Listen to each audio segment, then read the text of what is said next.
Trong vòng xoay bất tận của đất trời, khi bình minh vừa hé mở, vạn vật cùng trỗi dậy, nơi linh khí hội tụ, nơi quá khứ, hiện tại, tương lai cùng nhau giao thoa.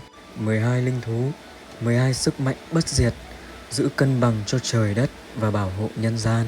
Mỗi linh thú mang một câu chuyện, một sức mạnh, một tính cách riêng biệt, nhưng tất cả đều hòa quyện tạo thành bánh xe vận mệnh vĩnh hằng.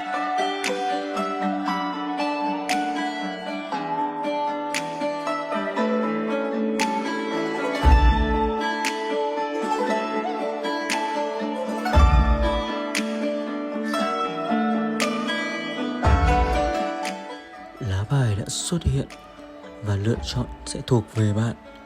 Bạn sẽ cùng linh thú của mình trở thành kẻ thống lĩnh hay kẻ phải khuất phục. Hãy bước vào linh giáp, nơi mọi quyết định định đoạt số phận.